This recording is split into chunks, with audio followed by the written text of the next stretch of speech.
Live times के global network के साथ। सबसे पहले नजर लाइव एक्सप्रेस पर। कांग्रेस प्रतिनिधिमंडल ने इलेक्शन कमीशन से शिकायत की, ईवीएम में कथित गड़बड़ी को लेकर की शिकायत। हरियाणा में 3 निर्दलीय विधायकों ने बीजेपी को दिया समर्थन। निर्दलीय विधायक देवेंद्र कादियान, राजेश जून और सावित्री जिंदल आए साथ। हरियाणा में बीजेपी का संख्या बल पहुंचा 51 पर। आम आदमी पार्टी का दिल्ली के एलजी पर बड़ा आरोप। मुख्यमंत्री आतिशी का सामान सीएम आवास से बाहर निकलवाने का लगाया आरोप। कहा बीजेपी की सीएम आवास पर कब्जे की साजिश। गरीब परिवारों के लिए मोदी कैबिनेट का बड़ा फैसला। गरीबों को 2028 तक मिलेगा मुफ्त पौष्टिक चावल। 17,082 करोड़ रुपए बजट को मंजूरी दी गई।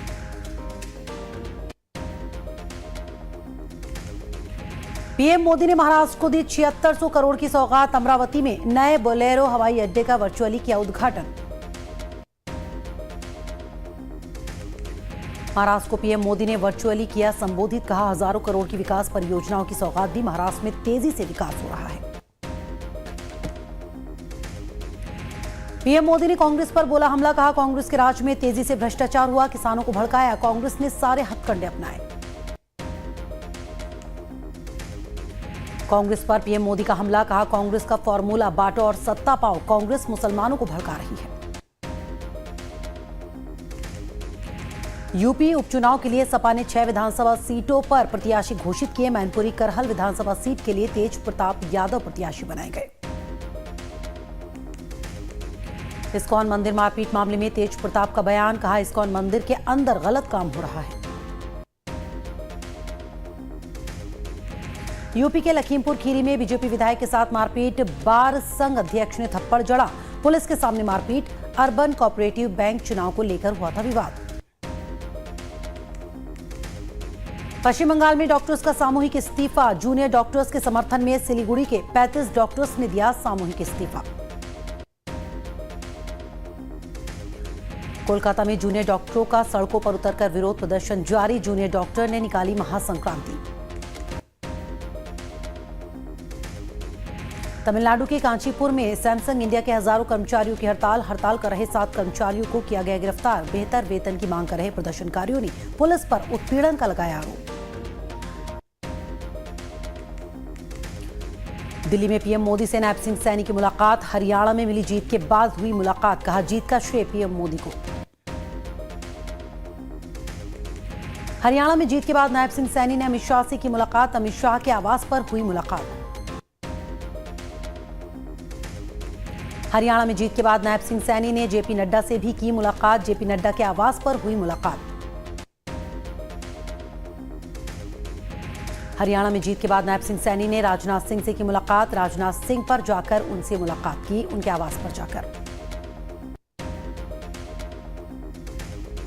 हरियाणा में जीत के बाद नायब सिंह सैनी ने राष्ट्रपति द्रौपदी मुर्मू से की मुलाकात। राष्ट्रपति भवन में हुई मुलाकात। नायब सिंह सैनी ने कहा मेरी जो ड्यूटी थी वो मैंने पूरी की। मुख्यमंत्री कौन होगा हमारा संसदीय बोर्ड तय करेगा। विधायक दल अपना नेता चुनेंगे। हमारे यहां किंतु परंतु नहीं है। जम्मू कश्मीर में कांग्रेस की जीत पर राहुल ने किया ट्वीट। लिखा जम्मू कश्मीर के लोगों का तहे दिल से शुक्रिया। प्रदेश में इंडिया की जीत संविधान की जीत। श्रीनगर में पीडीपी पर जेकेएनसी के उपाध्यक्ष और नवनिर्वाचित विधायक उमर अब्दुल्ला ने कहा फिलहाल हम इस पर कोई बात नहीं कर रहे। पीडीपी ने हमसे कोई संपर्क नहीं किया। जम्मू कश्मीर में बंपर जीत के बाद उमर अब्दुल्ला का बड़ा बयान। कहा केंद्र के साथ नहीं रखेंगे टकराव का रिश्ता। जम्मू कश्मीर को पूर्ण राज्य का दर्जा सबसे बड़ी प्राथमिकता। उमर अब्दुल्ला के सीएम बनने के सवाल पर फारूक अब्दुल्ला ने कहा मैं तो चाहूंगा वो सीएम बने, लेकिन आखिरी फैसला पार्टी की बैठक में होगा। हरियाणा और जम्मू कश्मीर के विधानसभा चुनाव नतीजों पर संजय राउत ने कहा दोनों राज्यों का अपना अपना महत्व है, लेकिन बीजेपी के लिए जम्मू कश्मीर का सबसे महत्व ज्यादा रहा है। हरियाणा में कांग्रेस की हार पर बोले शिवसेना नेता संजय राउत। कहा हरियाणा में ओवर कॉन्फिडेंट हो गई थी कांग्रेस। शिवसेना यूबीटी की राज्यसभा सांसद प्रियंका चतुर्वेदी ने हरियाणा चुनाव के नतीजों पर दिया बयान। कहा, हरियाणा में हार के कारणों पर कांग्रेस आलाकमान को मंथन करना होगा और आगे आने वाले चुनाव में नई रणनीति के तहत आगे बढ़ना होगा।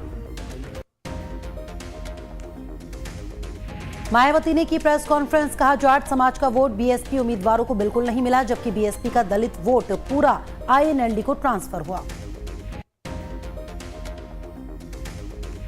मायावती ने साधा कांग्रेस पर निशाना। आरक्षण के मुद्दे पर कांग्रेस को घेरा। कहा, कांग्रेस के एजेंडे के चलते बीएसपी को नुकसान हुआ।